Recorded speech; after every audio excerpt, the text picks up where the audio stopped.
जय श्री राम। नमस्कार। हम जुड़ चुके हैं आपके साथ जेके वायरल न्यूज परिवार की तरफ से। तो कल का जो विशेष पर्व पूरे भारतवर्ष में मनाया जाएगा, अथवा हम कह सकते हैं कि ये पूरे समाज में जो है कल का एक जो पर्व है उसका विशेष एक महत्व रहता है। गुरु पूर्णिमा का इस वर्ष जो पर्व है बड़े धूमधाम से कल के दिन मनाया जाएगा।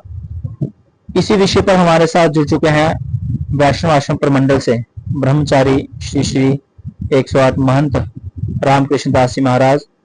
तो हम इनसे जानकारी आज लेने की कोशिश करेंगे किस प्रकार से जो है गुरु पूर्णिमा का महोत्सव मनाया जाता है, किस प्रकार हम इस दिन कौन सी पूजा करके किस प्रकार हम गुरुओं को प्रसन्न कर सकते हैं और इस दिन का क्या महत्व है, तो हम जानना चाहेंगे। सबसे पहले मैं हमारे चैनल पर महाराज जी का स्वागत करता हूं। उनसे आग्रह करूंगा कि हमें इस विषय पर थोड़ी सी जानकारी जो है हमें प्रदान करें। तो महाराज जी, हम जानना चाहेंगे किस प्रकार ये पर्व जो है मनाया जाता है। देखो, ओम गुरुर्ब्रह्मा गुरुर्विष्णु गुरुर्देवो महेश्वरा गुरुर्साक्षात् परम ब्रह्म तस्मै श्री गुरुवे नमः।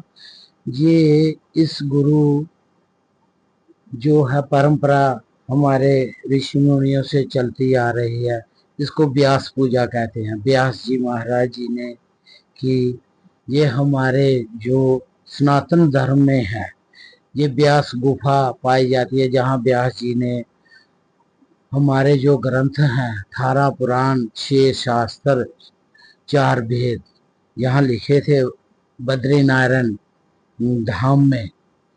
वहाँ व्यास गुफा पाई जाती है, व्यास पूजा होती है इसकी। और ये गुरु परंपरा हमारे जो सनातन धर्म की चल रही है, ये हमारे अलग अलग हर जाने के जो भी हमारे भारतवर्ष में सनातन धर्म के अलावा भी है, वो भी मनाते हैं जय गुरु पूर्णिमा। और गुरु इसी दिन पर जो शिष्य अपने गुरु की दीक्षा लेते हैं और दीक्षा लेकर जिस पर गुरु पर अटल विश्वास और श्रद्धा पूर्वक हो और उसका कार्य कोई भी जाने के पीछे नहीं रहता, वो आगे उन्नति होती है।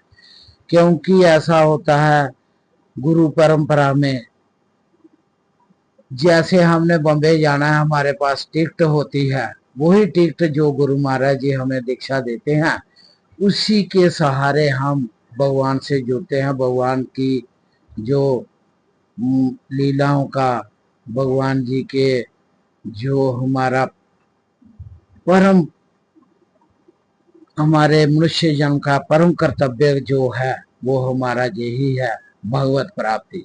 वो हमारे गुरुओं जी से ही प्राप्त होती है, वो ही हमें इस तक पहुंचाते हैं।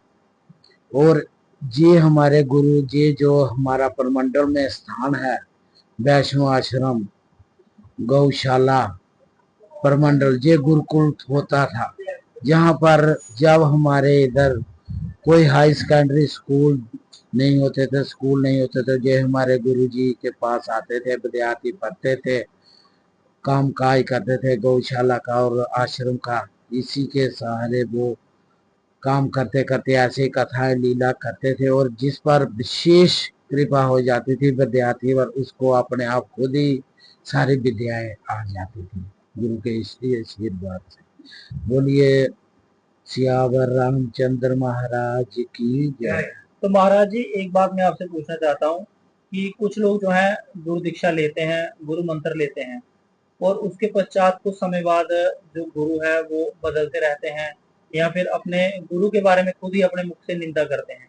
तो क्या शास्त्रों में ऐसा कोई विधान है कि हम गुरु जो है बदल सकते हैं, या फिर हम कुछ ऐसा कोई शास्त्रों में कोई कारण बताया गया हो कि जिससे हम गुरु एक से दूसरी जगह जा सकते हैं?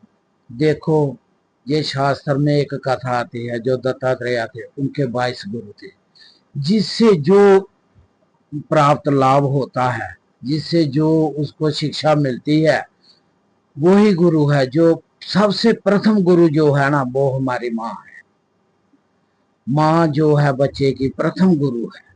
उसके बाद जो गुरु आते हैं वो जो जिससे विद्या प्राप्त होती है वो भी गुरु है हमारे। फिर उसके बाद जो मंत्र दीक्षा होती है वो हमारे जो है वो हमारे मेन गुरु है, उसी की जो वो दीक्षा मिलती है, उसी से जो हमारे सनातन धर्म की परंपरा चलती है और उसी के जो आचार विचार जो हमारे गुरु जी सिखाते हैं सनातन का, वो हमारे जो है वो मेन गुरु है।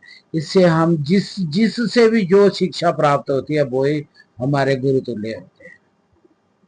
तो महाराज एक अंतिम सवाल है आपसे कि जिस प्रकार आपने बताया कि इस आश्रम से जो है बहुत सारे शिष्य बहुत समय से जुड़े हुए हैं और यहाँ पर जो है गौ सेवा भी करते हैं, तो मैं आपसे एक सवाल पूछना चाहूंगा कि जब कोई हम शिक्षा ग्रहण करते हैं, जब कोई गुरु ग्रहण कर लेते हैं, तो उसके पश्चात तो मैंने बड़ी जगह ऐसा सुना है कि कुछ गुरु जो है वो गलत राह पे चलते हैं, तो क्या एक शिष्य जो है उस गुरु का त्याग कर सकता है? हाँ देखो, गुरु जो है ना, जो उसी सनातन की लाइन पे जो चढ़ा है, उसकी उन्नति हो, वो ही गुरु है। जो गुरु खुद संसार में फंसा हो तो शिष्य को कैसे संसार से निकाले?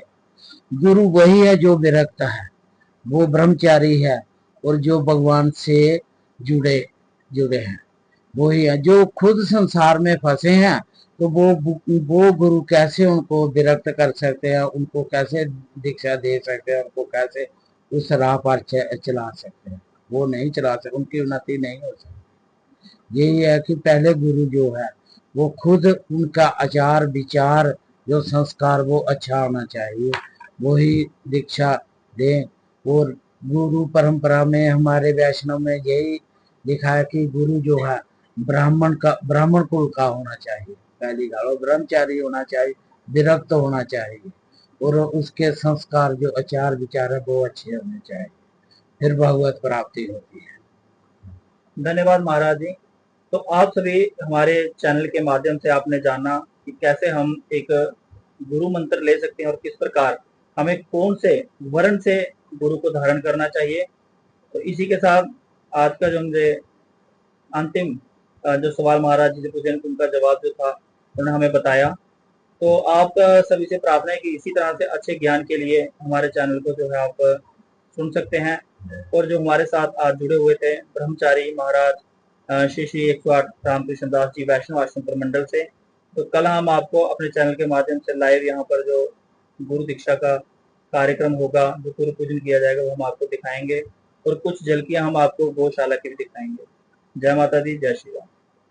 छोटे या बड़े किसी भी तरह के ब्रांड, दुकान या बिजनेस को अब ले जाएं एक कदम आगे। एडवर्टाइज करें JK वायरल न्यूज के साथ और बढ़ाएं अपने बिजनेस को। अभी कॉल करें नीचे दिए गए नंबर पर या डायल करें 9858805270।